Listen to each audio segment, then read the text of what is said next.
আমি কল করে কি স্যারের বাড়িটাকে একেবারে ভুল করে কোনো 5 স্টার হোটেলে দেখতে বলেছি নাকি? না মিস্টার রায়, এটা কোনো 5 স্টার হোটেল নয়। ভালো করে চেয়ে দেখুন, এটা আমারই বাড়ি। আমরা সব কিছু দেখে রাজকীয় বাড়িতে বসেই এমন সুন্দর মাল একটা আমদানি করেছেন।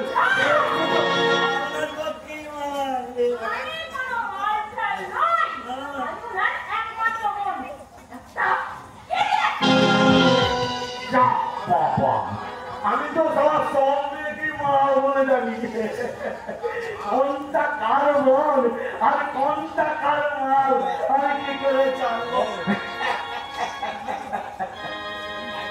তাই না? কতবার বলেছি উল্লুকে এই উল্লুকের মতো কথাবার্তা বলবেন না। আপনি কি খবর রেখেছেন এই পড়াশোনার মুখে শক্তিমান আতঙ্ক সৃষ্টি করেছে? একজন পুলিশ অফিসার হয়ে শক্তিমানকে অ্যারেস্ট করা আপনার একমাত্র কর্তব্য। আজকালকার দিনে কে কার কর্তব্য করেছে স্যার? এই ধরুন না, এই জনগণ আপনাকে ভোটে জিতিয়ে এনে দেওয়ার, আর আপনি তাদের পেছনে মাস দিয়ে তাদের সারে সর্বনাশ করে নিজে সরাটা ওদের বসবাস করে রেখেছেন। হ্যাঁ বলে বলুন স্যার, আপনারা আমাদের টাকা দেওয়া দিতে বেঁচে আছে স্যার। আপনারা যতই নোটের বান্ডিল ছেড়ে দেবেন আমাদের শক্তিও তত গুণ বৃদ্ধি পাবে। বলুন স্যার, আমি আমার এই আইনের ঘাঁটি বুদ্ধি চেয়ে বলা দেখি। 3 দিন অনেক 3 দিন, এই 3 দিনের মধ্যে যদি শক্তিমানকে অ্যারেস্ট করতে না পারে তাহলে টাকাটা নেব না। 10,000 টাকা অ্যাডভান্স।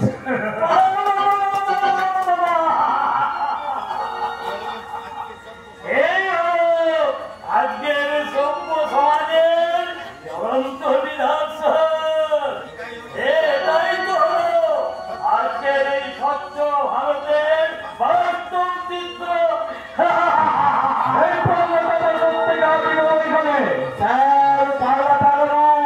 ও একটা ভিখারি, আর আজকালকার ভিখারিরাও আমার শ্রমিকের মতো কথা বলে।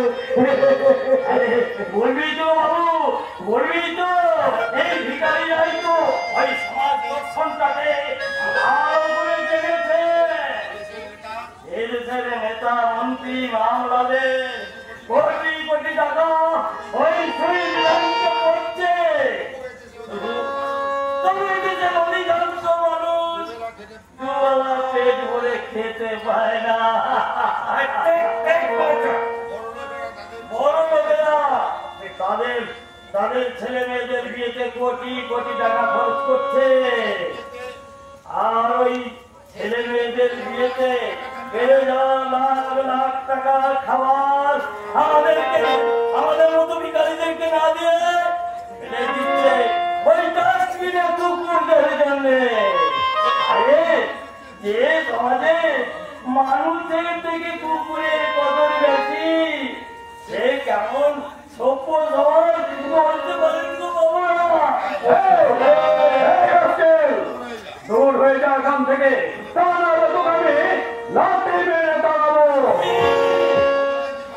ও তো দেখছি স্যার বাস্তব কথাটাই বলছে। আপনার কথাটাই ধরুন না স্যার, আপনি যে টাকাগুলো আপনার পোশাক কুকুরগুলোর পিছনে খরচা করেন, সেগুলো যদি খরচা করেন কোন ভিখারিদের খাবারের জন্য, তাহলে অনায়াসে 10-20টা ভিখারি আমি পুষতে পারি। তুমি যদি মানুষই না হয়ে ওই কুকুর হয়ে জন্মাতে, তাহলে বোধ হয় আমাদের স্যার তোমাকে রূপর চেন পরিয়ে রেখে ঠিক ঠিক যেমন চাঁদির ট্রেন করিয়ে তোমার ওই লোকটা পিছিয়ে রেখেছে তাই নাকি আরে ওই খাকি মূর্তিটা সম্মান তো তুমি ফুলের সঙ্গে মিশিয়ে দিয়েছ আর দেশের সর্বোচ্চ সম্মানের প্রতি ওই তুমি ঘুষে টাকা আড়াল করছ অফিসার তুমি কেমন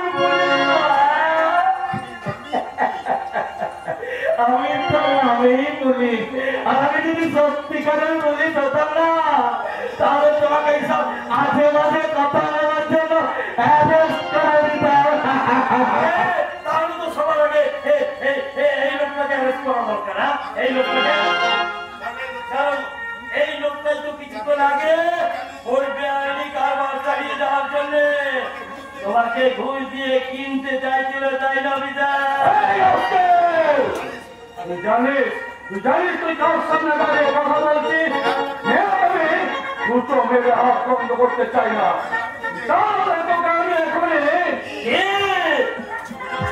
আমি মানে সবাই পক্ষ কেউ তোর মতো সবল মানি না হস্ত গিয়ে তুমি সেই অনুভব আমার জীবনের 22টা বছরকে গিয়ে খেয়েছ তুমি আমার স্বপ্ন বড় অতীতটাকে গিয়ে খেয়েছ আমার জীবন থেকে ছড়িয়ে দিয়েছ আমার পুত্র পরিবার আমি সাইকল আমি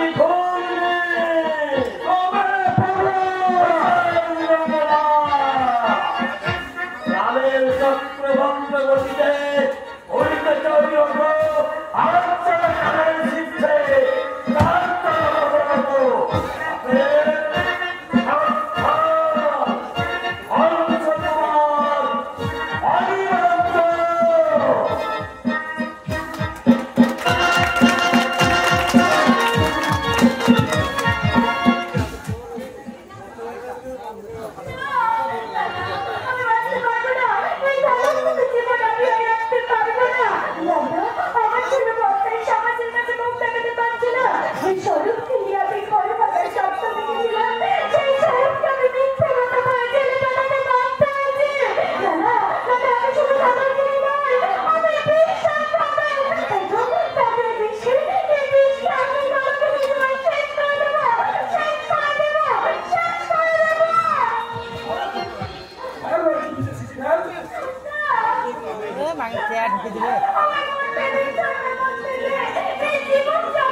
এই কর্মসূচি তো রাখা উচিত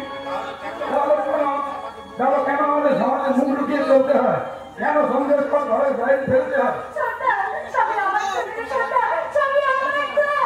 হ্যাঁ সব ওই লম্পট চরণটার জন্য 5 বছরের জেল না হয়ে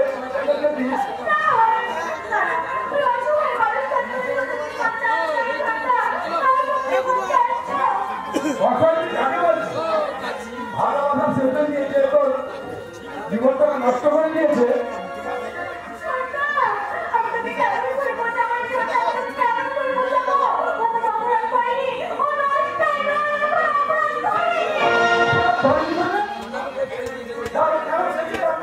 আমি অভিযোগ দিয়ে কারণ দিয়ে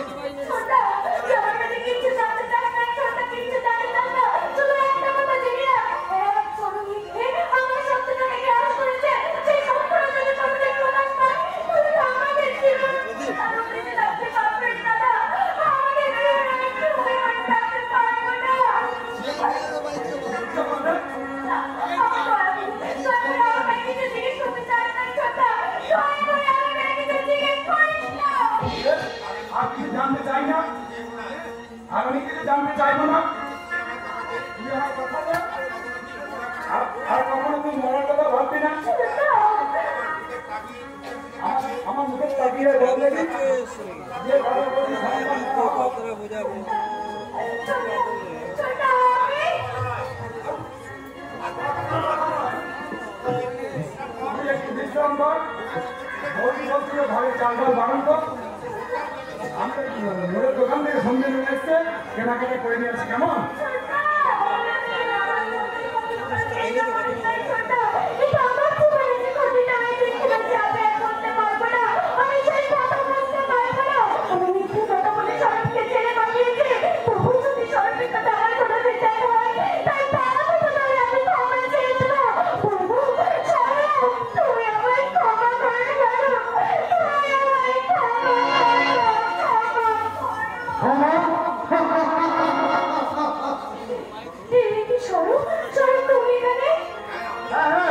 যাকে তোর মিথ্যে অভিযোগে জেলে পাঠিয়েছিলি তাকে এমন চোখের সামনে দেখে ভূত দেখার মতো চমকে উঠলি, তাই না?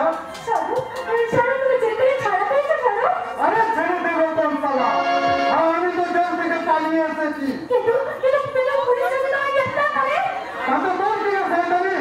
তুই মিথ্যে অভিযোগে জেলে পাবি আর আমার জীবনটাকে কিরকম করে দিলি।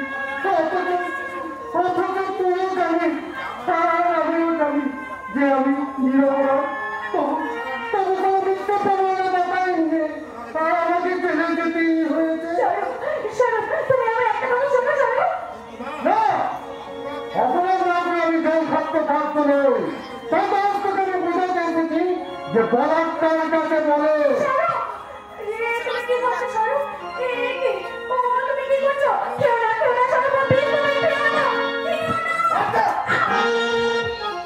আমি না তুমি আমার জীবনের চেয়েও বেশি ভালোবাসতাম। আমি ভালোবাসা কিন্তু সার্থক করতে আমি তোমাকে বিয়ে করতে রাজি করেছিলাম।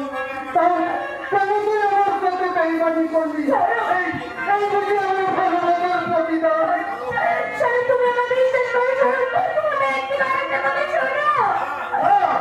আমি কোনো কথা শুনতে বাধ্য নই। আমি ওটাকে কারামুখী ধর্ষণ করবো, তারপর নিজেকে আমি পুলিশের হাতে তুলে দেবো।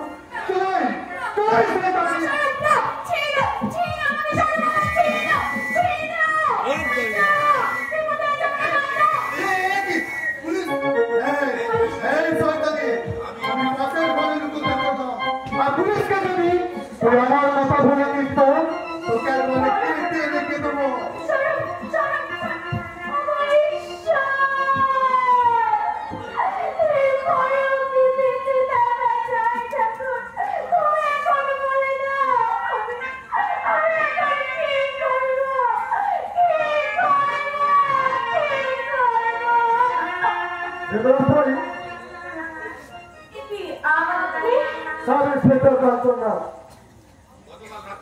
গতকাল রাত্রে সরব সংগ্রামের একটা কুখ্যাত আসামি জেল থেকে বাড়ি দিচ্ছে।